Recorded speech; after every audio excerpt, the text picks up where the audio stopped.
Welcome into the Inside Bassmaster Podcast, episode 178. I'm your host, as usual, Ronnie Moore. My co-host, like always, Kyle, Jessie, and boy, it's good to be back. We got a lot to talk about. This might be a little bit of a heftier podcast, time permitting. Obviously, we got stuff to do, things to be getting done, places to go. And Kyle, man, we got a lot to catch up on. It's been 2+ weeks since the last podcast we had. We made a lot of bad decisions, and we previewed Lake Murray. That's how long ago it was. Let's not throw we under the bus. My fantasy team did pretty well because Hey, I wasn't the one that didn't choose Patrick Walters. you're the one who convinced your friend to walk off a bridge. I don't think that that's very high of you either. I mean, you wanted the the little boost to suggest not picking Patrick Walters. I led you to it. I said, "Hey, if you feel strongly about it, you should do it." You know what I mean? And obviously that didn't turn out to be a great decision. We know how that ended, but yeah, should yeah, well, yeah, I hate it for you, but I love it for me because I did pick Patrick Walters, and I saw an increase in my percentage on Rapala and Drain the Lake. So boy, we're cooking right now. Well, you can lead deer to water, but you can't make them drink. You can lead zebras to water, you just can't make them drink. You can lead me right off a dang cliff, it looks like, because I just went right with it. You had all the off ramps, all the exit ramps to say, you know what, Ronnie, I think you should go with your gut, and I think you should keep Walters, but keep those other guys in play for later down the road. Let me sleep on it, and then I'm good. But you convinced me to switch it. So, anyways, if anybody doesn't know, I picked the 90th place finisher in the Bassmaster Elite Series event at Lake Murray instead of Patrick Walters when I knew Patrick Walters was going to do very well. I just didn't know he was going to absolutely dominate the tournament. But Kyle, yeah, Lake Murray, your first reactions, you got to be there on the water. You got to have the easiest job of anyone. You got to cover Patrick Walters for the first hour of the day, and you had 300 photos in the gallery, and you got to get off the water, and you're good to go.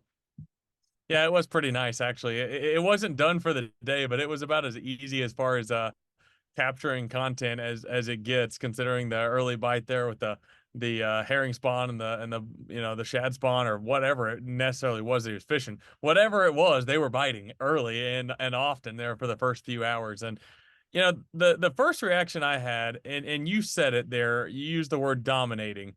Uh, if you'd have told me before that event that anybody was going to win with north of 90 pounds in that tournament, I would not have believed it one bit. I I didn't even, to be honest, I had my doubts that it would be over 80 pounds to win the tournament just because I thought, based on some reports coming from Lake Murray, maybe the weird timing of the event, to where, you're maybe a little like a few weeks too late, a few weeks too early, whatever it may be. I just had the feeling that it was going to take high teens to low 20s a day to win. And I think the majority of people probably picked, in the low 80s, to win the tournament. And what Patrick Walters did was just incredible. I mean, every single day he got off to an early start. And the thing that was so impressive, and you and I talked about this a lot with Kyle Austin's open one at Santee Cooper, was when you just take a step back at the end of the term and you think about all the things he did, all the decisions he made.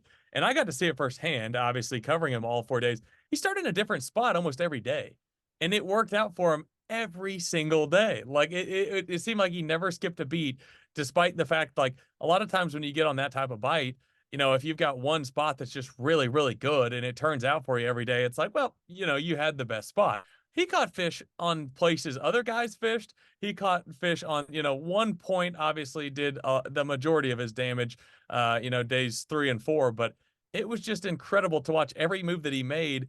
I can only imagine what it was like watching on live the final day where, he goes down lake. And in my mind, I'm like you mentioned earlier, I've already got a gallery that's like 140 slides long for bassmaster.com. I'm good to go. And then you keep checking Bass Track and he just keeps catching 5 pounders. And you're like, what is going on? Like it got better in a way when he left Fives the on Bass main area. Track, which are even bigger in real life. No kidding. I mean, it was just incredible to watch. And that final day, it was, you know, Patrick is such an intense competitor, and you get that sense watching him on live. You get that sense, especially watching him on the water, because he's very quiet. Like, he's not. he's so locked in. I guess is the best way to put it. Like it's not a negative. Like it's a good thing. It's a one of his giant strong suits is how locked in he is. It was like Bob was just having still just blasting them. Which when you get in those scenarios on the last day, it never works out that way. It seems like almost every time, even if a guy's got a big lead, it seems like how often do we see like the first few hours of the day something crazy happens and you're like, well, like could it happen? Like could he be caught? And Cody Huff even had a fantastic day to give him a shot and still had no shot. So the whole tournament was just wild. When everyone behind you needs to catch the biggest bag of the tournament to beat you, and you go out and catch the biggest bag of the tournament to smoke them, that's just the level that they're playing at. But yeah, you said it, Cody Huff, 7-6, biggest bass of the tournament. That's what you want on the final day. And Cody had a heck of a morning in terms of just things happening. I mean, setting the hook on a fish, breaking it off, catching that line a couple minutes later, having to let that fish go, and then breaking a rod or two. And then all of a sudden he catches a 7-pounder. And so it was like all the bad that had happened, there was your good for the day, Cody. And so he ends up jumping up and finishing second in the tournament. Walters, man, it's just, we've said it for a long time, just by far one of the best anglers in the Elite Series in the world. No matter what other random algorithm ranking websites are going to put him at, one of the top 3 anglers in the world, in my opinion, at all times. And a no electronics tournament, trust him just as much as I would trust him with an electronics tournament. Home lake versus, that's the honestly, this is his 5th season on the Elite Series. The only, or is it his 6th? 19, 20, 21, 22, 23, 24. His 6th season on the Elite Series. The only place that he has shown signs of weakness is literally the smallmouth swing his rookie year and his home body of water, Santee Cooper. Everywhere else, he's been one of the best anglers of all. If you took those, let's just say you took those missed cuts at the smallmouth swing and moved him up to like last check, and you take his home lake finishes at Santee Cooper and bring him to the median, his average is phenomenal, absolutely ridiculous. And so it was uncharacteristic of him to have a bad Florida swing and then drop down in points, and then he jumps right back up there with a great a winning effort there. He's now won, I think what was it? I looked it up. I had all kinds of stats. I'm like 54th or 57th in B.A.S.S all-time winnings, and he's in his 83rd event. Like 80 events, 50 something all time with B.A.S.S. And he wins one more. Let's just say he stacks 2 or 3 checks together and then wins one more. In $150,000, he's going to pass 20 more people and be in the top 30. Like, it's not like it's, oh, I got a long way to go. No, he's going to be up there skyrocketing it. And then we'll be talking about him right there around Davey Height in the $2 million mark and be in the top 20 all time. Like, it'll be so close. And you think, Go ahead. about it too, like to add to your credit, like, when you were, mentioning his, tournaments or bodies of water that he maybe doesn't excel at or hasn't excelled at. You look at his wins, if you include Opens wins, how diverse every single fishery is that he's won at. Red River, Lake Hartwell, Lake Fork, St. Lawrence River, and Lake Murray. Like, there's certain types of tournaments or certain, styles of bodies of water that he hasn't had wins on, only because his Elite Series career is still so young that they haven't even fished the types of bodies of water. Like, hasn't even fished a White River Lake or, like, obviously, like a Tennessee River Lake is one of the ones he's missing, but there are so few holes, even just in his wins, where you're like, well, he only wins in a certain type of event. We've seen that. And it's not to say this guy is only winning these types of events, but like Brian Schmidt, like, you can look at a lot of his wins Yeah. and be like, Grassy rivers. anytime you go to 100%, like you go to a certain type of body of water, you're like, he's got a chance. And it's not that he doesn't have a chance to win in other tournaments. I don't mean that as a negative, but like, you can't even make sense of like his wins because they're so versatile. Like every fishery is different in its own way. I mean, Hartwell and Murray are about the only two that are even really similar. All the rest are just completely different. So just speaks to the versatility and like you said, the fact that he excels in just about every single type of body of water. He would be probably the first person. I'll have to look to see if KVD did this, but he'll probably be the first person who could win a top level tournament like an Open, an Elite, or a Classic in every month of the year. He's got an October Hartwell win. He's got a November November. Fork win. I'm pretty sure Red River was in the summer, like in August or a July, or maybe it was May or June, and it just felt like that. But it was like a midsummer one. He won Murray in May. Um, what's his other? Oh, and then the St. Lawrence in August. June. Eh, June was Red River. I just Yeah, so looked. So he yeah. has won an Elite or an Open in May, June, August, October, November.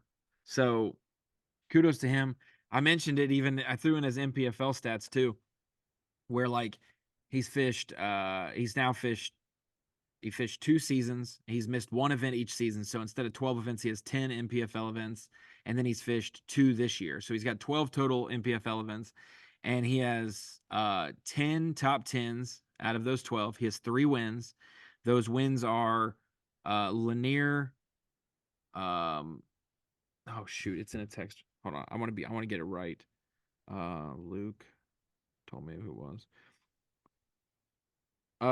Watts Bar, Santee Cooper, and Lake Lanier. And he's got less tournaments outside the top 10 of an 80 to 150 boat tournament than he has like in the top 10. 10 top 10s out of 12. And I think one of those is a 50th and one of those is a 20th. So, absolutely incredible. Did it at the college level. Exactly what we expected. We're going to talk to another person today. Our guest on the podcast in just a little bit is somebody who's shown those signs of excelling at various levels, and we'll see how he does as he's still just a young pup. Kyle, I made a list of talking points we could talk about. We've already covered that Walters won Murray. We've already covered that I'm an idiot and that you're an accessory to stupidity. That we covered that one already. I'm super bummed. My Nuggets aren't defending as the champions. We just played a little too lackadaisical for a little too long. It was too easy for us, Kyle. And then we were trying to get ready and we got tired real quick. I want to say there, Ugh. honestly, what you did is you saved yourself the agony because I called it before the playoffs even There's started. no The Mavs would have shot taken that it away. there's no And way. look at what's We happening. match up You're so the well. NBA expert. You're We the match up NBA expert, and look so who well called with that. we match up so well with Dallas that I'm not worried about that. I wouldn't have been worried about that at all. And then your Texas Rangers are dog crap. They're terrible. So sorry about that. I know They're that's not hard. terrible. They are terrible. They're like 4 games below 500, and it's May. That's It's fine. May, brother. It's a third of They're the MLB three. season's They're done. they're 3.5 games back. Let's pump the brakes. They've had every Oh, that's injury. good. So because your division's inept, if the Nuggets were below 500 a third of the way through the season, we'd be crucifying them. But All we you were gotta do leading. is We were at the top of all the you gotta do is conference. make the playoffs. All you gotta do is make the playoffs. If it That's what wasn't y'all evident normally do. by, Y'all slide in there. yeah, if it wasn't evident by last year, where 2 wildcard teams won or made it to the World Series. I mean, I'm just saying, I'm not too worried about it. That's because parody. Month We'll or just two say from now, parody on like. we can revisit this, and if they still suck, then I'll admit it then. Another bright spot was I took a vacation. Holy crap, a full week. Left my computer in Arkansas. Never done that before. I said church and dinner out in town are the only times I don't take my laptop somewhere. And so I always have it with me and I left it and we kept trucking there. And I think that you took a couple days off last week, which was great. That's why I put our podcast to this week. Totally awesome and good that we got to do that. We still have a few weeks till our next elite event. And then we'll be in the swing. We'll have 3 straight weeks of elites and opens. I mentioned Tucker Smith's going to be our guest on the podcast today. Well, actually, I mentioned Young Pup. I don't even think you mentioned it. Our guest today is Tucker Smith. High school prodigy, college stud, opens contender, and we'll have to talk to him about a few different topics. 2 other ones. Do you feel like the shackles have been removed from your wrists and ankles? Because if so, you're like every other baseball player out there because Angel Hernandez has retired. Thank goodness. That is, I mean, people think I'm bad at my job and I shouldn't be on Bass Live. I mean, if I kept it up for 20 more years, yes, remove me, please. that is Oh, that dude's resume. It's crazy. He's the only reason I'm sure of this. He's the only reason that robot umps are even in consideration is because he's an umpire. Umpires are a lot like field goal kickers in the sense that you only know who they are if they don't do a good job. And that's kind of the scenario there with Angel Hernandez. Obviously, I've been doing it for a long time, but uh, I was talking to Ben Ashby here in the office this afternoon, and he's obviously a massive baseball fan, and we were saying like, He's a Cubs what's the fan, right? yes, correct. So I was like, when was the last time that an umpire retired and it was celebrated as if it was like a historical event? I said, in my lifetime, it's never happened, at least that I'm aware of, unless I was super young. But it's just crazy to think that there's been this uproar over an umpire retiring. I mean, I'm not even saying this as a joke. And I hate to like harp on the guy because from everything I've ever heard, he's like a super nice guy and like very Hey, charitable and like you got very to be super nice if you're bad at your job. Everyone has someone in their office who's everyone likes and they're terrible at their job. He just but happens to be the one on the national stage. I mean, I'll say this from obviously a diehard Rangers fan and a huge baseball fan. I watch, I mean, basically every game they play. I mean, that's not just an exaggeration. Like, if I'm not at a tournament or actively doing something where I can't like sit down and watch, I watch every game. And when he's on the umpire crew of like a series that you're playing, it's like addressed immediately. Like Angel Hernandez is an umpire in this series, and then the Everybody day be that on he's behind. alert. We're on alert. And then it's like the day that he's behind the plate, you're like, there's no telling how this game's gonna go because like the strike zone is so it just I mean just inconsistent Do would be they a bad way do to do describe they it. do a full series when it's a three Yeah, game yeah, series? So, but do they rotate? Would he be behind home plate and then go to like yes, first or okay? I was about to say if correct. you had the same one behind home plate, all three, No, holy crap. no, so it rotates and the like I said, the immediate impact is felt more when he's behind the plate because the Oh strikes are yeah. really, really bad. But you definitely basically you notice it just about every game that he's umpiring. So yeah, what a concept. I mean, when is an umpire retire? 99% of the umpires in Major League Baseball could retire right now. It would never make its way to Twitter. Have no Nobody idea would who they ever are. know. No. Nobody would ever The know. only people you know about that retire these days is Bartolo Colon because he's been around for 450 years, and then Angel Hernandez. But Bartolo is a positive, best hitting pitcher of all time. Yeah, I mean, he'll be missed. I mean, you can't really say that for Hernandez, but yeah, that's a wild concept, and I'm We're be glad when it's over with. our fourth bullet point about baseball is that both our alma maters are hosting for the first round of the college, um, not college World Series, but I guess it's not technically the College World Series till Omaha, but it's the Yeah, playoffs, the bracket, correct. Yep, yep. with Arkansas being the 5 seed, ECU being the 16 seed. So I was hoping we'd match up. And after we lost our couple pitchers for a couple weeks, I knew we weren't going to be probably a top 8 seed, but I was hoping we got matched up so I could go to a super regional, ECU advance and go to Fayetteville. But we'll Start just have saving to your meet money y'all on and tickets. we'll just have to meet you. And I got plenty of people. Don't worry. Don't you worry.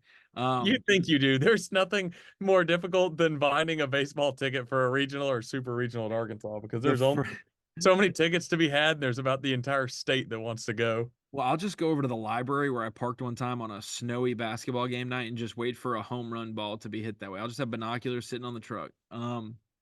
But that would have been cool. So hopefully our both our alma maters uh make it to the supers. We would have to face Tennessee, or if Tennessee doesn't win, good riddance. This is Um, Inside yeah, this Bassmaster is Podcast where we talk about everything but hey, bass. we're about to. We've been off for 2 weeks. Normally we throw in a little thing here or there. Our teams play tonight. We got 2 weeks worth of stuff. And then the last thing that I wanted to address is something that's been I was a huge NASCAR fan back in the day. I loved the whole era of Earnhardt and Labonte, and then you got the Jeff Gordon comes in, and you've got Jimmy Johnson, and then they overlap with Truex, and so I've been a Truex fan, and then since Jimmy's retired, and then I'm starting to um, like our guy Ross Chastain, who we got to meet at the Classic. just because he seemed pretty down to earth. Watermelon Farmer also had the most epic, final lap of a race to try to make it in the playoffs. But I want to address Ricky Stenhouse's right hook on Kyle Busch's chin, okay? Because the first thing that I saw shared around, which I thought I was eating it up, I was loving it. He followed through on his promise, and just the memes that came out of him standing by the hauler when Kyle walked in with the whole group behind him.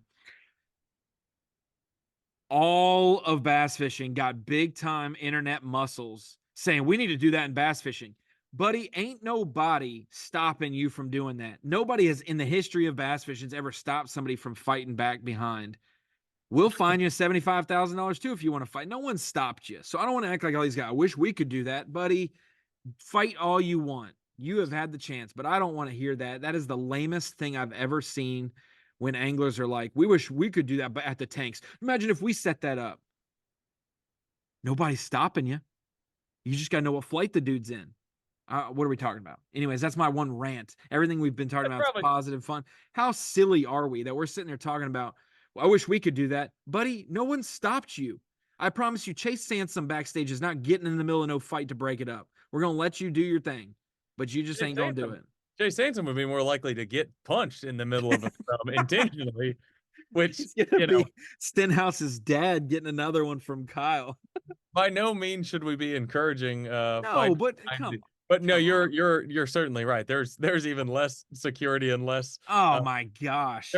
There's way more availability if you just wanted to punch somebody in the neck. There's more trash talk in our sport anonymously and less aggression that follows it than any other sport. I don't want to hear about it. Let's send we got another minute. I'm gonna send the invite to our guest today, Tucker Smith. But speaking of Tucker Smith, let's intro the man. If you don't know him, he went to Briarwood Christian Academy in Alabama, right there in Birmingham. Became a 3-time high school national champion. Vis-a-vis, I don't know which one came first. He was a high school All-American as well. I don't know if he was an All-American and then smoked them 3 straight years or what. And then went to college at Auburn. He's already ready to go. Look at him. He's keyed up. These kids and their technology these days. He's already ready. Went to Auburn, won team of the year, competed. Did they ever win a regional or I thought him and Logan, did they lead? They won Saginaw. Yeah, they won Saginaw. So he's won college events with B.A.S.S. Obviously had success on all platforms. He's won team of the year, college national champion. They just won the national championship. Yeah. He's been in the bracket twice and had 2 runner-ups.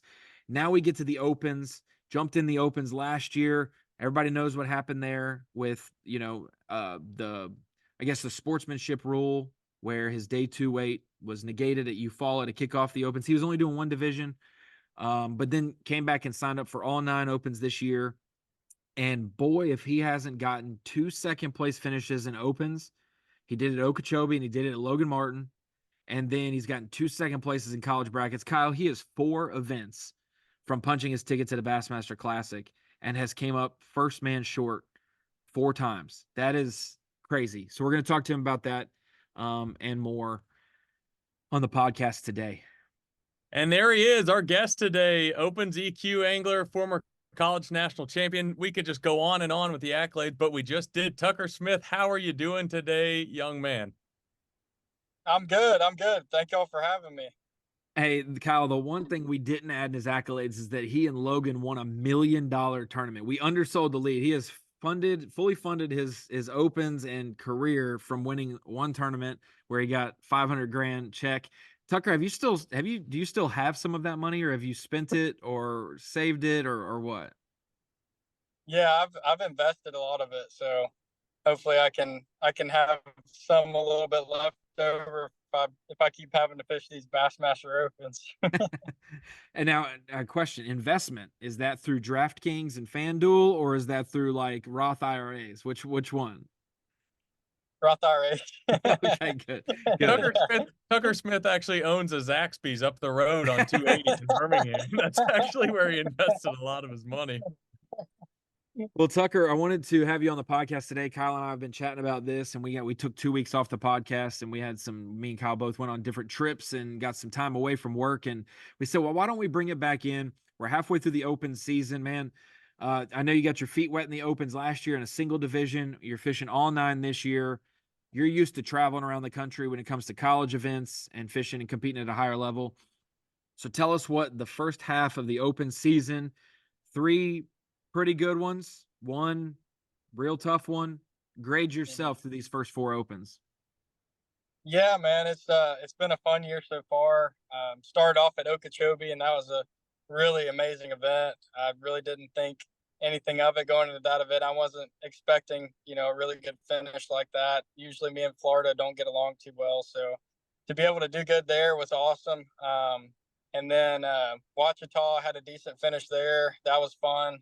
Lot of fish in that place, but really the one that killed me was Santee Cooper, and that was a really rough one.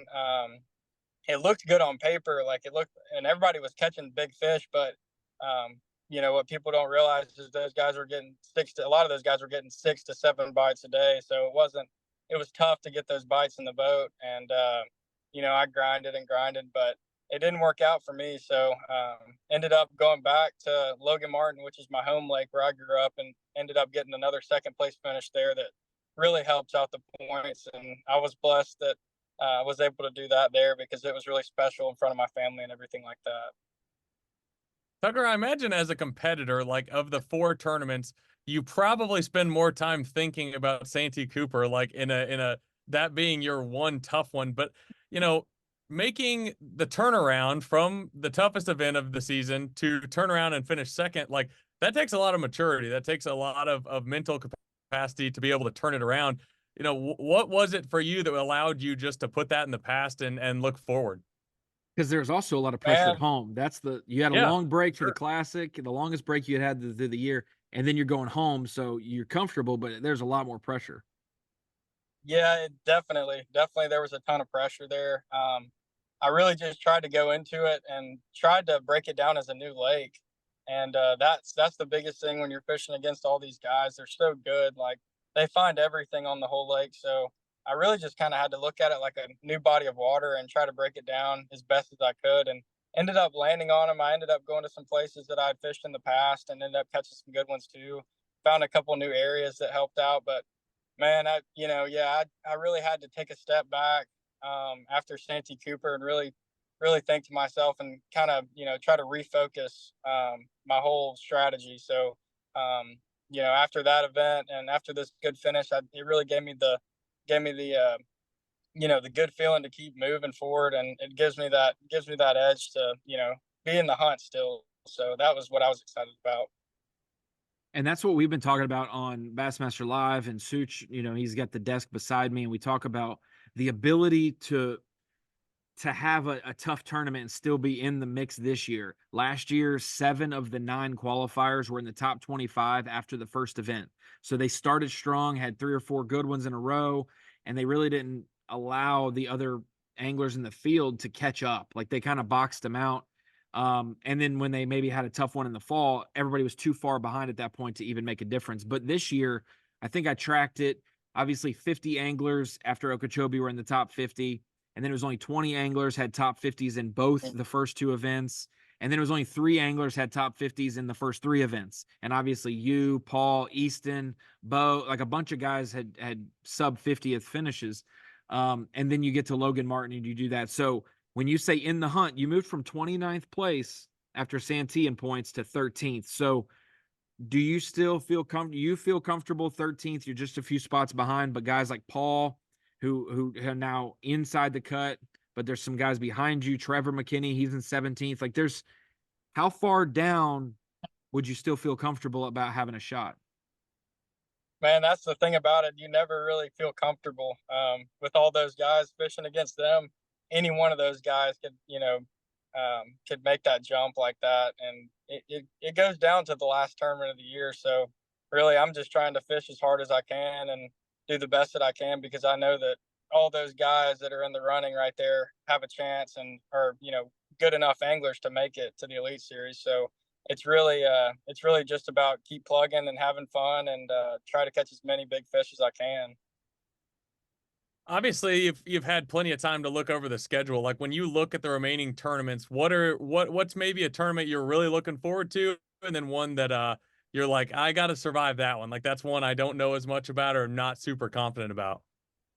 Yeah, I would definitely say, if I had to say about it, a tough one would be probably Eufaula, Oklahoma. I've never been there. I'm not really sure what to expect at that one.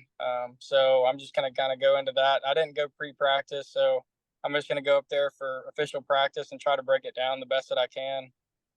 One that I'm looking forward to though the most would probably be St. Clair. I love catching big smallmouth, and I think that'll be a really fun event that time of year. I've been up there a few times, and it's always been a blast. That'll be the next two that you're mentioning. The next one is Eufaula, Oklahoma, about 3.5 weeks from now, the second to last week of June. And then we'll have one each of the next months. We'll have St. Clair in July, I believe, Leech in August, September, Mississippi River, and then October, Hartwell. So you got them spaced out a little bit, but yeah, it's not like having a back-to-back or having 2 and 3 week span like you guys did to start the year. But you got off to a good start. Can you tell us a little bit about Santee? You were talking about a minute ago, 6 to 7 bites for a lot of the guys who even did well. So if you miss one, lose one, or somehow get 4 bites, you're not always guaranteed to get a limit. It did seem though, and this is just coming from 2 younger guys, me and Kyle, who understand and embrace live scope, forward facing sonar, but there's a style. There are people specifically looking for that bite. We know you fell on that bite and landed on it at Okeechobee. We know how Ouachita played out. We know how Logan Martin played out. Is it one of those things where guys like yourself, Paul, Emil, Easton, some of the younger guys really struggled at Santee? It has the opportunity to fish like a St. John's River, like an old school type tournament. But were you guys looking for some kind of scope bite or a offshore bite? Or was it you were up there doing what everybody else was doing and you just didn't get in the right area? Like, because you can look for that bite and not be a thing. Yeah, no, I definitely looked for that bite. I caught some big ones in practice on live scope, looking around brush piles, stuff like that. But seemed like those fish, the water got super hot and they started going up to spawn. And I tried to follow them into some areas where they were spawning. I ended up going to this one little creek that I'd seen a bunch of bedfish, and that's what I really did the whole time was bedfish because that's how I grew up fishing was bed fishing.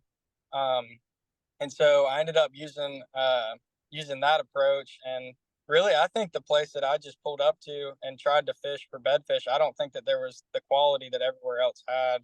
I caught a bunch of fish the first day, but I only had, I think, 14.9 or something like that the first day. But I just never got around that caliber. And then I was also flipping some trees at the end of the day once the sun got up.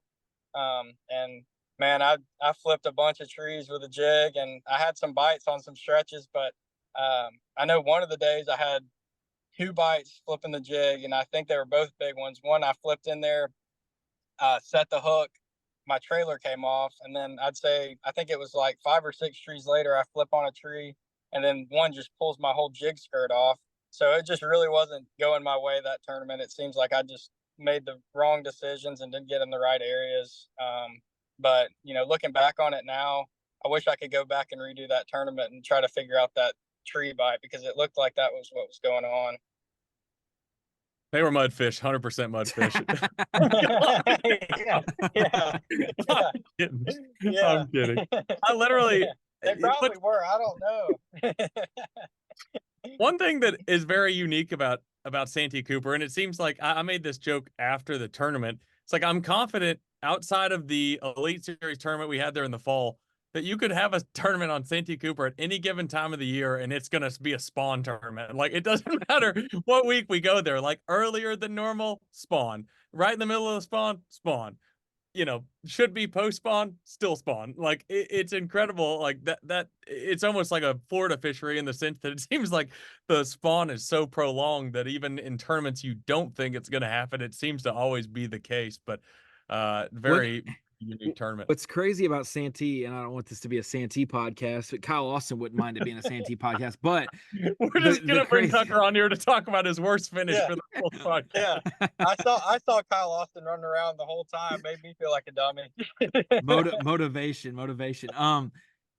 Roland Martin guided and like lived, he moved from, you know, where he was and was a big time guide on Santee Cooper because of the quality of fish. And when Ray Scott tried to convince him to come fish bass, he was like, I can catch bigger fish at home. Why am I coming here to see somebody catch 2-3 pounders? I can catch big ones at home. And then like Bill Dance came up to weigh in and had like 60 pounds for 15 fish or something. And he's like, oh my God, I got to get in these tournaments. And so like Roland almost chose Santee Cooper over B.A.S.S. in general, and then realized that, hey, we can do both. And so then Roland became what he was. But That's wild. that and the cast is just giving us so many different looks in and stories about that. I want to segue. It's something that came into my mind while we were talking, because you're a younger guy. We could walk through the high school, college route. Everybody knows your successes there and things like that. But as one of the younger generation of kids, and this is something that there's people can call it hate, people can call it just a simple discussion, but it seems like a lot of, I'll say, our generation of kids, 30 to 18 or 27 to 16-year-olds right now, that 10-year, 12-year span, a lot of the younger anglers are getting hate like they don't love this sport. Like, you know what I'm saying? Like they're doing this because it's fun and they know how to win. But how much does bass fishing mean to you? Do you do it because you weren't good at football? Do you do it because you wanted to skip out on class?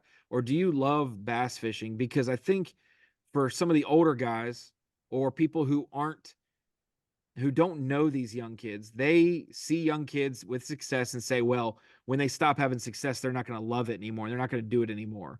But at the same time, you guys are overcoming things that the older generation had to as well. They had to kind of go through the woods without a flashlight. Now you've got everyone with a flashlight, and you've got to figure out the best path to go, and if that makes sense.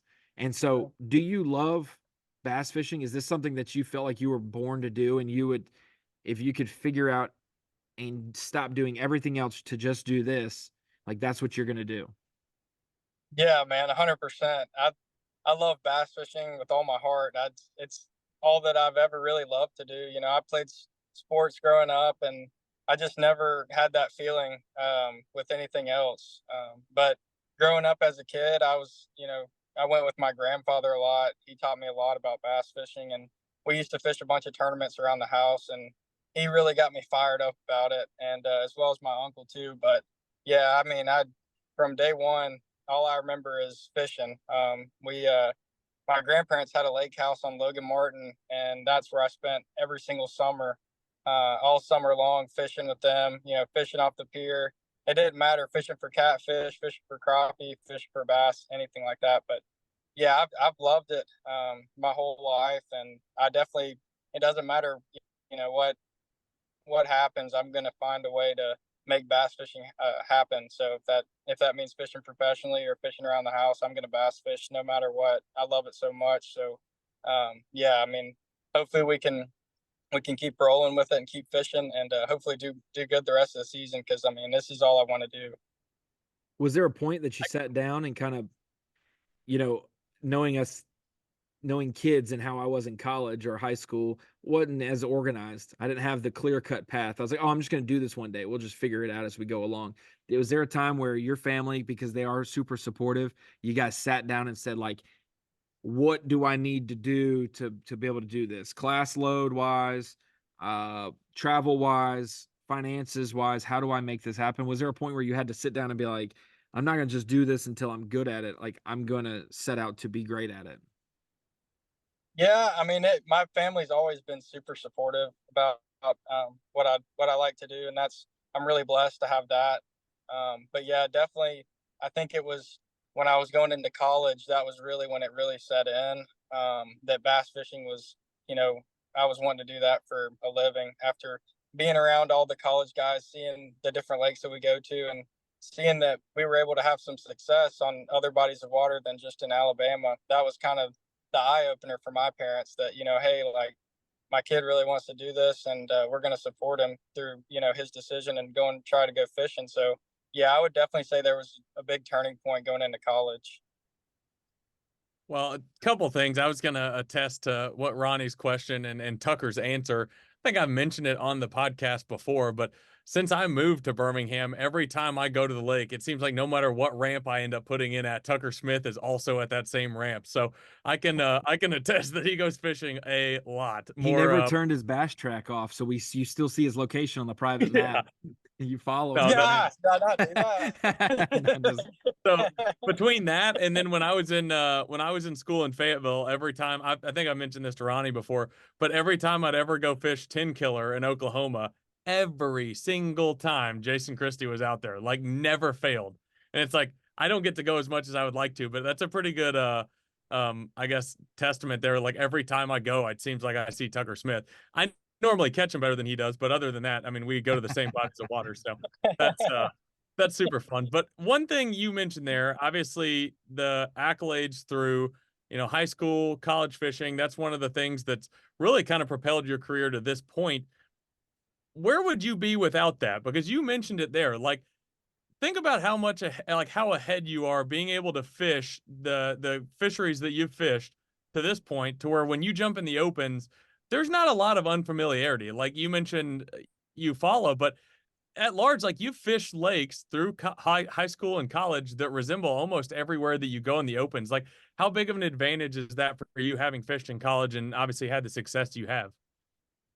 Yeah, that's huge. Bassmaster gives you a platform, to go from junior to high school to college. And I know, everybody hears that a lot, but really, I mean, fishing the Bassmaster tournaments, that gives you, what you need to be able to make it to the next level. From high school, you get to go, with your dad or boat captain, and you get to travel these lakes. And then in college, you get to do that by yourself with a buddy. And I mean, that's perfect, being able to fish with a buddy like that and travel. If you have problems, you got somebody with you. And then from that step on, you go fish the opens by yourself. And really, it's just set up perfectly. They make a really good stepping stone scenario for you to be able to keep fishing, to the highest level that you want to go to. I mean, some people may stop at high school, some people may stop at college, but if you really want to make it happen, you can follow those steps all the way to the open. And I Tell got to me. ask this, Oh, go ahead. Ronnie, Yeah, follow. if you don't No, mind me chiming in. I will transition us. So yes, follow up. One thing I feel like that almost never gets talked about enough is like, one thing Ronnie and I talk about a lot. We do the prospect list preseason for college and everything. It seems like you always end up with partners that are also successful. Like you look at Hayden Marbut, what he's been able to do, not only in college, but in other circuits, and the amount of success he's had just in the last year. Your tournament partner before that just fishes the Elite Series. Like, And then Aaron Grayson was like the elder of the high school, and he went on to Montevallo when they were just starting to do their rise and had a ton of success. So it's like iron sharpens iron, but like for you, is there like a competitive, like, you might not talk about it, but like you want to be competitive against even like your former partners, just for the sake of like, you don't want to be outdone by those guys. I mean, can you imagine going back and, to the house in Auburn and having to hear about that? No, I mean, I've been really blessed with having great fishing partners. That's Logan and Hayden. They've been amazing, and they're some of my best friends. It's been really cool to be able to learn with them and grow in the sport. And yeah, it's fun for sure. Me and Hayden and me and Logan, we like to go fish and have fun. But yeah, I mean, having a good buddy like that you can trust in the fishing world is really huge.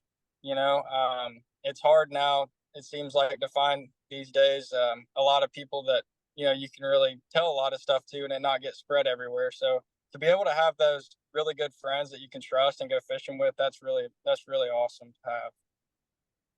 I had a question to segue to, and I will still use that question, but you're talking about partners, you're talking about people you can trust. Tell me about Paul Marks. I'm like really good friends with Trent Palmer, so I know all about the people who catch him around Lanier. So I knew of Paul's name, but he kind of came out of nowhere to fish the opens this year, fully all nine. I know he'd fished, Hartwell and other divisions in the past. Tell me how you guys linked up, if there's more people in the household, and then also how that balance and relationships worked. And for Tucker, like Jason Christie and Edwin Evers, they used to room together. They wouldn't talk about fishing specifically, just generalities, and they both were highly successful. There are guys who were like, I need your exact waypoint to understand what you're doing to be able to go duplicate it. How does it work for you guys? And tell us about how you and Paul, how far back you guys go, because I don't think he's a part of the college ranks. I could be mistaken. Yeah, no, Paul, he's been a good friend of mine for a few years now. I met him actually at an open. I think the Hartwell Open, or You I'm got a not top sure 10 which in one that it one. was. Yeah, it was a tournament a few years ago that I met Paul at, and from then on, man, we've been really close, and we've been able to fish a bunch together. He's become another one of my best friends, and amazing fisherman. You know, I mean, the natural talent that guy has is unreal. He can catch a fish out of a mud puddle for sure. But yeah, I mean, traveling with Paul, it's just me and him that traveled the opens together. So yeah, but we don't. I mean, we don't get super specific, you know, with waypoints and everything like that. But we'll definitely talk to each other through the opens. You know, like, hey, um, here's a bite that you might want to look at, and then he might say, here's a bite that you want to look at, and kind of do that. But it really is just me and him traveling together, having fun, and it's good to have a buddy like that to travel with. That's also a good fisherman that you can bounce ideas off of for sure. How many of the I was lakes did gonna you ask. guys go pre-practice at? Because I know you guys said Okeechobee was one that you guys kind of divided and conquered in pre-practice and then dialed in practice, because everything else was just so covered up with people. Yeah, Okeechobee. Yeah, that place is huge, and we pre-practiced for Okeechobee. Um, I think that's the only one that we've pre-practiced for, just because we had no earthly idea what to do out there. But yeah, we were able to go out there, and I think pre-practice really didn't even help us for the tournament. I don't think we even fished the places that we fished in the tournament. So ended up going back for official practice and ended up finding that place. But I think pre-practice definitely helped, at least break down some of the water and eliminate some. I was going to ask this. You mentioned talking to Paul Marks and you guys sharing some information. Why are you so secretive about everything? I mean, for a young guy, you are so secretive about everything. And second part to that question is, show us what you have tied onto those rods there in your Yeah. passenger. What lake, what boat ramp? Kyle already knows what boat ramp you're at, but for everyone else. No, I don't know, man. I just I don't know. I like keeping some stuff to myself about fishing. I don't know. I fish almost every single day, so I just put a lot of time in on the water, and I do a lot of different things to try to make a fish bite. So I try to keep some stuff to myself. I talk about fishing. I talk about certain techniques and stuff like that, but when it gets down to the nitty gritty and stuff like that, there's certain little tips and tricks that can't really be told too much. Does it Well, make you we feel we like see him you on have? Bass Live, and we're just like, I That's wish what he I was would gonna. say something about it, but he's quietly grabbing this What I was 4-pounder. about to ask. I was gonna say, do you feel like you have to be extra nice to people in the media that could tell all your secrets but don't? I'm just nice to be nice, but yeah, I mean, I definitely, you could have the power to mess me up. And that's for people listening. That's 1000% a joke. That would never be a Hey, line that's crossed. But I there's a give Tucker a couple. hard time about it, anyways. There's a couple. I've texted Patrick Walters and I've texted Lee Livesey with whatever they've told us they were catching them on, and I've got it zoomed in when I'm editing the video upstairs, and I'm like, "You lying crap," and he's like, they start laughing back. They're like, "Yeah, no, that's not what it is," and we go back and forth, so it's funny. The segue that I wanted to do earlier, it's a little bit more of a serious note. Sorry if we're laughing and having a good time and I bring this in, but everybody's got somebody who has taken them under their wing, probably, you know, somebody's helped somebody along the way. There's people who've maybe done it on their own, but there was somebody there. I can list 5 or 6 guys in Fishers of Men when I was a kid that would just give me the time of day. And so I would say they took me under their wing for a certain extent. And now I get to see them still catch them, and now I'm doing what I'm doing.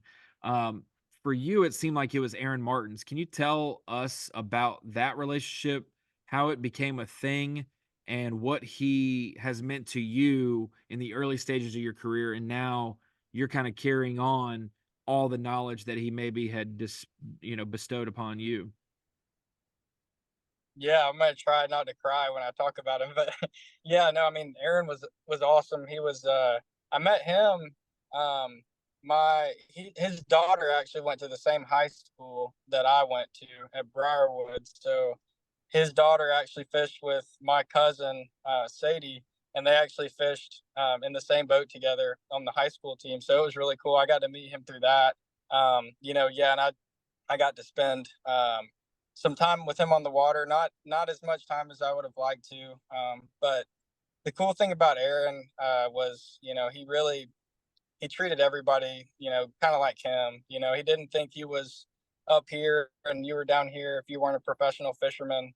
He talked to everybody. If you saw him like at Mark's Outdoors or if you saw him at a tackle shop, he would come talk to the kids and, what's your favorite bait? What do you like to throw? Like he would really genuinely care about other people and show his interest. I remember one time when, actually multiple times when me and him would get on the water, he would be like, where do you want to go? What do you want to do? What do you want to throw? Let's go wherever you want to go. I'm like, dude, you're the best in the world. Like I'd rather I'd rather listen to you, but okay. I mean, I'll throw some stuff out there, but no, man, he was awesome. But just the way that how natural he was, and with fishing, being able to read a fish and read the conditions, it was unbelievable. And that was when before he passed away. He told me, he said, "You better get good with those electronics right now because that's going to be the next big thing." And I really wish that he was still here right now because I know that he would be dominating for sure.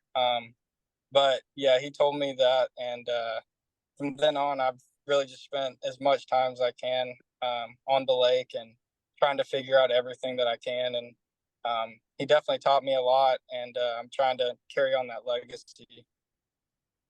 All I know is I wish we had a Bassmaster live camera in the boat with Aaron as he had a school of 4-pounders on live scope chasing after his bait, to see him come unglued on, come on, come on, come on, come on, come on, come on, come on, just bite it, just bite it, just bite it, just bite it. Oh, that would be, he would be one of the most animated guys of painting that picture of what in the world was going on behind his bait. And so, Yeah. no, I just wanted to ask about Aaron. I already kind of knew the connection between the high school deal, and so it's very cool, and obviously one of the greatest of all time, no doubt, and gone too soon.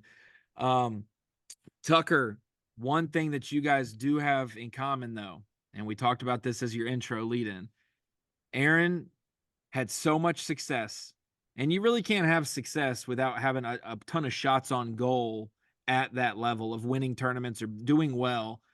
And so with that success, though, comes a lot of heartbreak. And you've had a lot of success, but you've also had 4 tournament finishes of what we would call second place, being the first guy out of a tournament that would qualify you for the Classic. You did it at Okeechobee, at Logan Martin.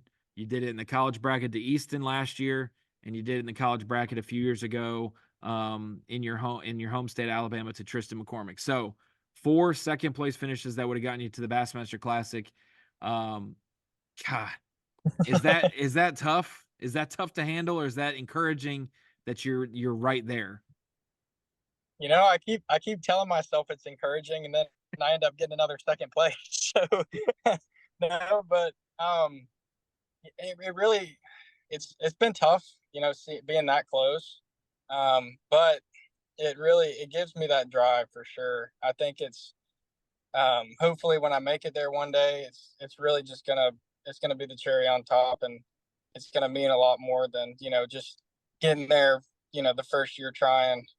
So yeah, I mean, I've fished as hard as I can, and to be able to come up close like that, it's been sad, but it's also been positive because it shows me that I've got what it takes to make it there, and I just got to keep pushing myself to do better and better.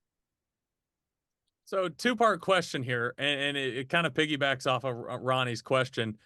If you of those second place finishes, if you could only have one of them back, like to make something, like make a different decision, do whatever, what would it be? And then number 2, the flip side of that question is the amount of success you've had. What is like the one thing that stands out the most? Like, what are you the most proud of? Like, is it the 3 consecutive high school champions? Is it the college national championship? Is it the team of year? Like, what is the one thing you're the most proud of? And if there's one, of those second place finishes you could have back, what would it be? Man, if I could have one back and make another decision, I'm trying to think. That's a tough one. I mean, it's almost like, I'm trying to think. That's tough. You got a good question. um,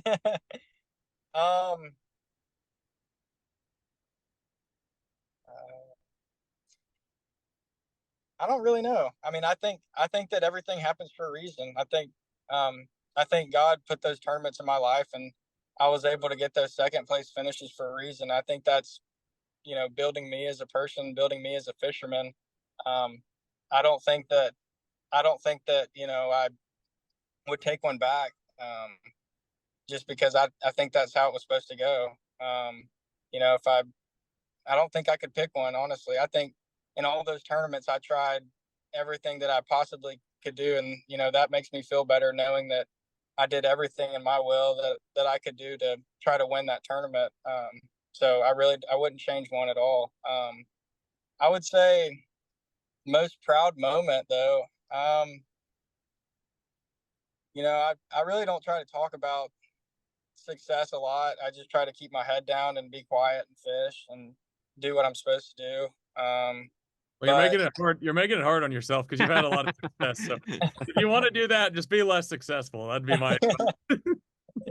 No, I mean, really, I would say the Johnny Morris tournament was probably the most helpful for me and Logan, because that gave us the financial backing, obviously, to be able to do this and to be able to fish these tournaments, the opens, and it really kind of opened the door for me with sponsors a lot. It got me kind of that publicity that I needed to, kind of attract some of those bigger sponsors and grow a relationship with them. So I would say that was probably the biggest one for me, to be able to try to carry out my dream of becoming a pro. So yeah, I would say that one probably. Yeah, your hat and shirt are clear indications of probably the relationships made, since then that might last forever, might last for a long time, which is great. I'll say this, Kyle. Tucker was either way behind or the underdog in 3 of those 4 second place finishes. Scott had such a big lead. Everybody was fighting for second. Josh Butler, at least for the Coosa River, had a substantial lead. What was it, 4.5 pounds or something like that going to the final day. And then the bracket with Easton was dominating in the first hour of every day. Not that you guys knew that, but he was doing so well early that he coasted the rest of the days. You actually were the only one to take the lead at a given portion of the day against Easton on that final day. But if I had to, and I'm just interjecting myself in this, that's what we do as talking heads, is if I had to take one of your seconds back, it would definitely be the bracket where you had the lead all day long, and somehow by just 3 ounces at the end of the day, Tristan came back and won. And that was so crazy to watch happen live. It's like you want to just I wanted to call you and just be like, hey, just a heads up. Do you know that it's getting really close right now? You had them skunked, and now it is ounces. I know it's lightning outside, but go to the den, or something. But no, that was otherwise. It is a lot of seconds. There's mixtures of guys who had the lead and fell short, or guys who are always just perpetually chasing the leader. There's a slight mix, but for the most part, Tucker was just the best of the rest, except for that one situation where he was probably the most dominant. But that's also so random to be sharing the lead or sharing a spot with the only other competitor you're going that is a weird thing to play out in front of you right there, the lead and stuff. But there's my thoughts. Especially that tournament. No, Tristan's a really good guy. He's a really good fisherman. But yeah, we were fishing kind of the same little stretch of water right there. That was the Walter Bolden Dam at the Alabama River, and they don't run that dam very often. So when I saw that it was going to be raining a good bit and that current was going to be moving through that dam, I knew that was where I was going to catch some fish. Just growing up there, I fished there a ton. So I've kind of got a feel for it. But yeah, I knew when that dam was turning on. I went up there the first day of practice and caught like 3 3-pounders and left.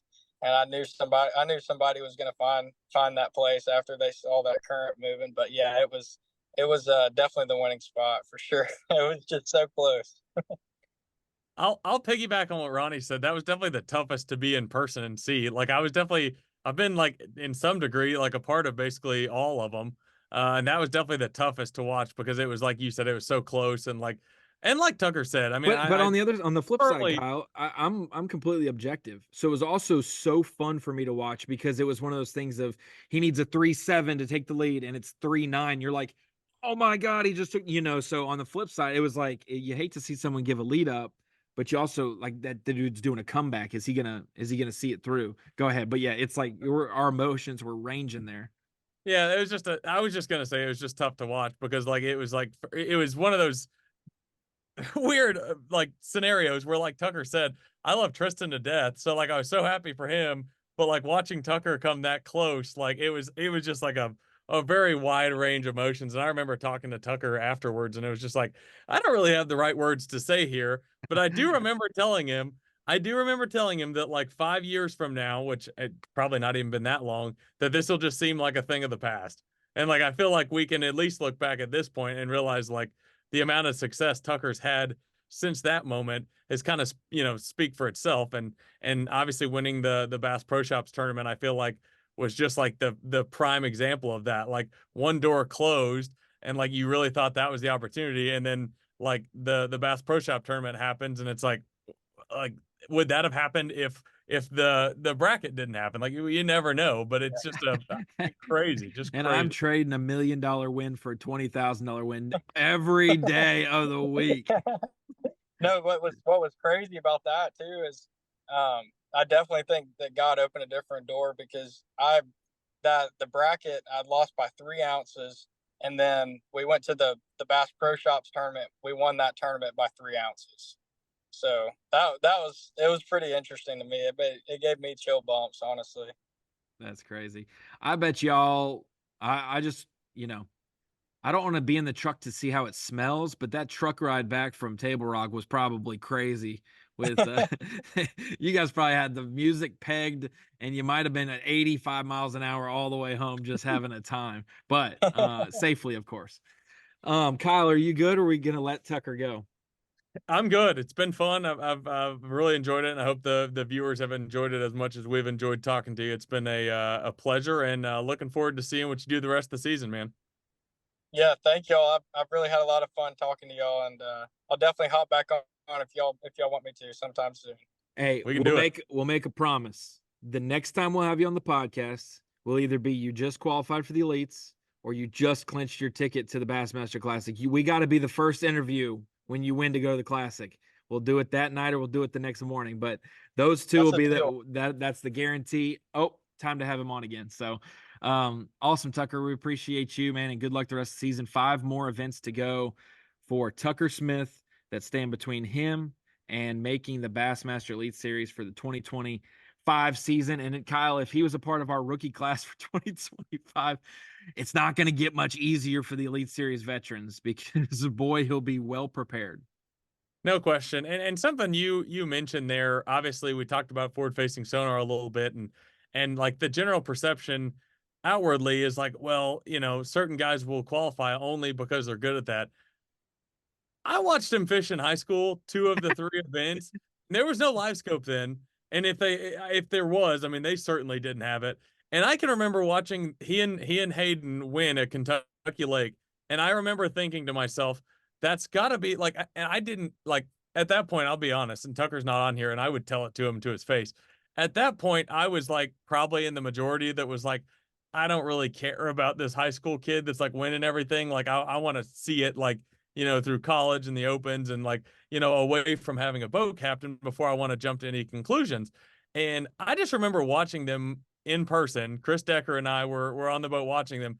I just couldn't help but think that's got to be the best high school fisherman I've ever watched fish. Like the boat captain didn't have to say a word. The boat captain was probably lesser of an angler than the two high school anglers. And I don't mean, JT. JT Russell. Like, He was come on. fantastic. He's a hammer. Like, I don't mean that honestly. That's why I wanted to make that clear. He is a stick and a very, very good angler. Let me text But- JT real quick. You Yeah. suck. Dash But Kyle. I just remember watching that thinking like, my Lord, these two kids are so good, and just made it look easy on a place that was like fishing very tough. Oh, it was. And I was immediately a believer. Like, as soon as I started watching them fish that tournament, it was like, dude's the real deal. And like I said, that had nothing to do with live scope. And I've seen him fish in tournaments where a live scope had nothing to do with it. Like, the dude's just wired to bass fish. That's who he is. That's who he's gonna be, regardless of what technology looks like a decade from now or whatever. Like, he is an incredible fisherman. And I think that's one of the misconceptions that, the masses will say about any young guy that has success. But I mean, I've watched him fish without live scope and in tournaments where it had no factor, and he's just as good in those tournaments as well. Yeah, and I think that, I mean, and I brought that up because I'm just so tired of the narrative that the younger generation's only in it for the money, not the love of the game, or they're only doing this or that. Like, they're here and they're doing it, and we grew the sport. I'm not gonna say properly, because we would have infrastructures possibly to support all of these anglers because there's so many fishermen now. But we grew the sport to exponential proportions, and just because they didn't do it the same way you did it doesn't mean that it's bad. And that's, younger anglers don't need to judge the older anglers for doing it the way they had to do it, because they helped pave the way. But because people drove Model Ts on dirt roads back in the day and someone said, let's pave this road, now Ronnie and Kyle get to drive their trucks on asphalt across the country, and that there is an I-40 that goes from California to North Carolina, that's not our fault, but we're grateful for that.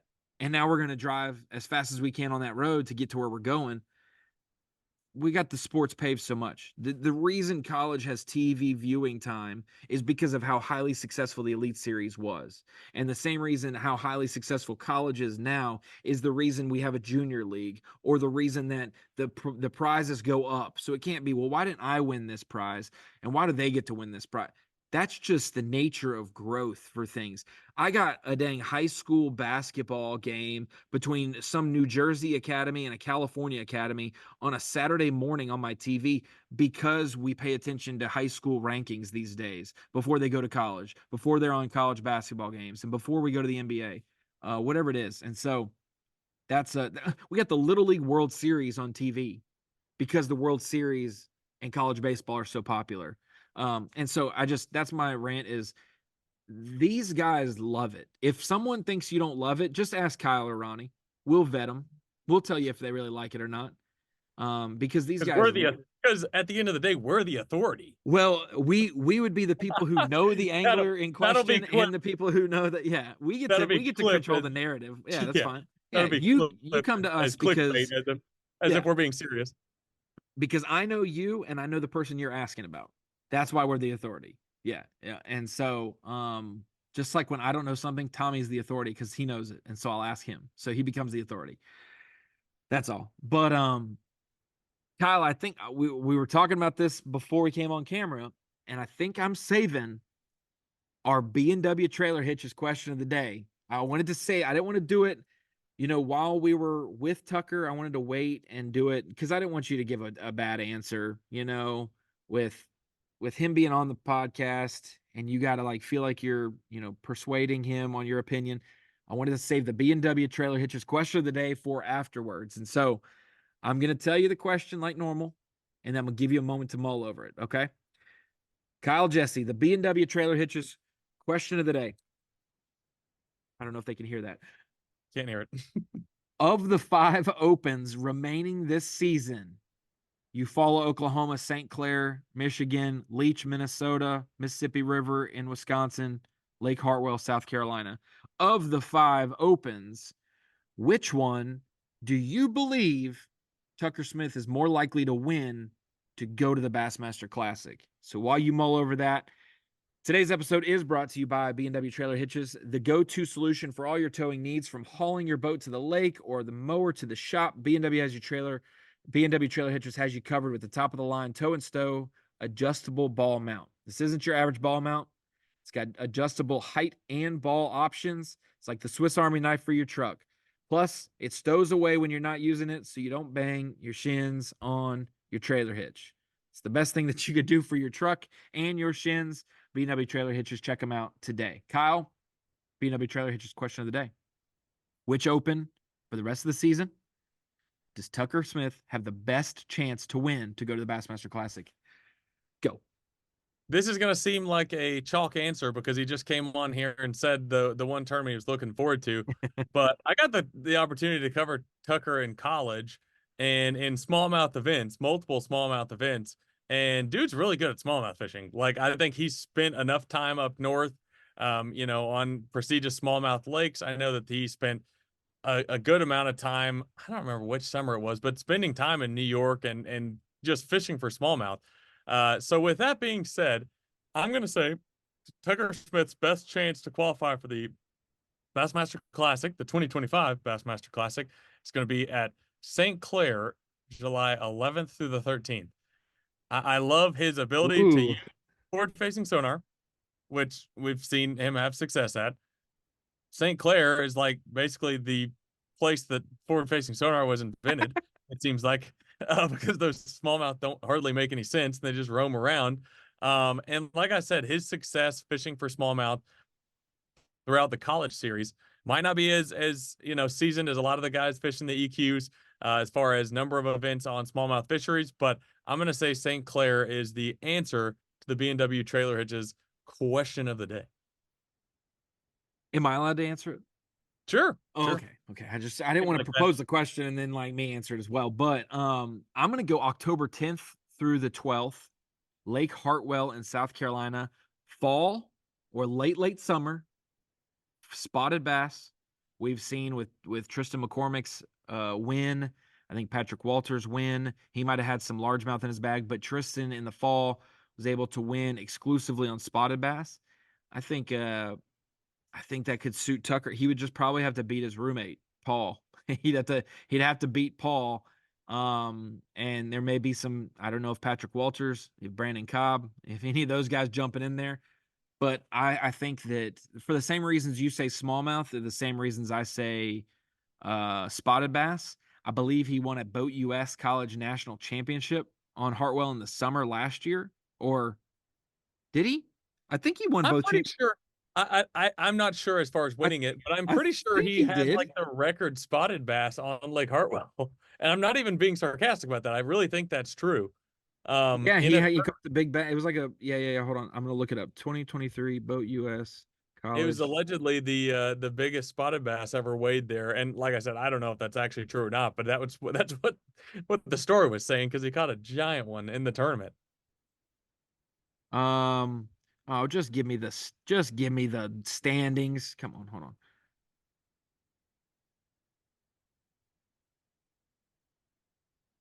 Pause if you're listening to the audio version. Oh, final results. Here we go. Yeah, they did win. They won by they won by 1.75 pounds. Almost 2 pounds. They had 21 on day one. They had a 578. So it was a 578 spotted bass. That's the tournament I was thinking of then, because I think, like I said, when it was caught, I don't know if there was any actual like. So he won both. He won 2 of the 3 major national championships last year. I totally forgot that somehow. But now, when I went to Hartwell, I remembered when when we talked about Hartwell, I just remembered that he had won that, or I thought he had won it. So I just didn't match up the years. Yeah, he won that and then goes to Pickwick like a month later and wins that. And yeah, I know what you're about to say. When he finally gets a big time major win and we have all these other things to stack into it. Wait till we have to write a Bassmaster bio for like Tucker Smith is from the college series. And in these 3 years, he's won $227 million in 21 events.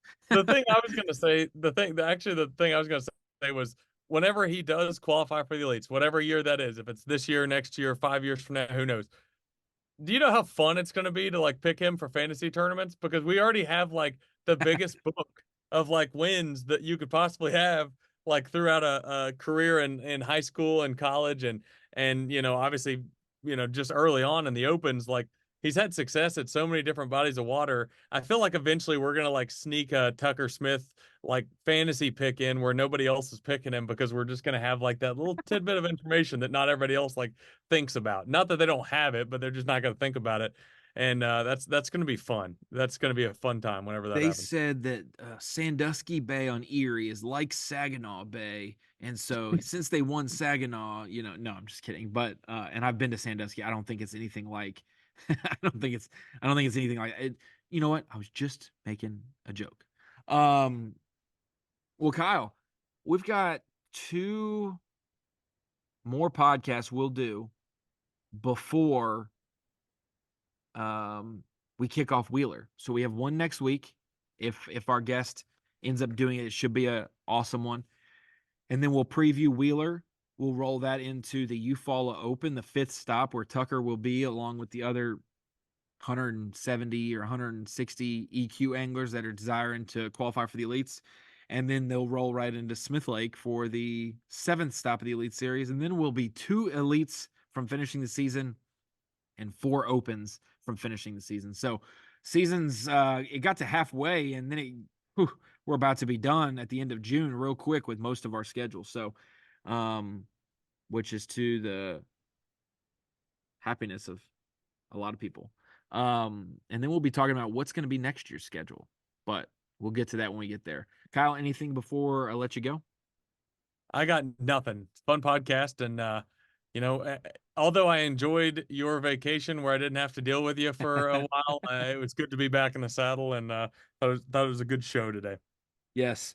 If he's still listening to it, less of a shout out to WCW, old Chad, big supporter of the podcast, but found out he was a Tennessee Vols fan. Not a fan of that. Not a fan of that at all. So, Chad, if you listened up to this point, tweet us saying that you heard us mention you on the podcast, and you'll be back in the good graces. If you ditched out on the podcast before this point, you're not as diehard as I thought. So if you got to this point in the podcast, kudos, and tweet us, and I'll put you back in the good graces, okay? Until maybe my school and your school face off. Kyle, for episode 178 of the podcast, I'll see you in the next one, where maybe we get to talk to one of the most fun anglers on the Elite Series, and one who abnormally having a tough season. That description right there still leaves it to, there's 4 or 5 it could be. So I'll see you then.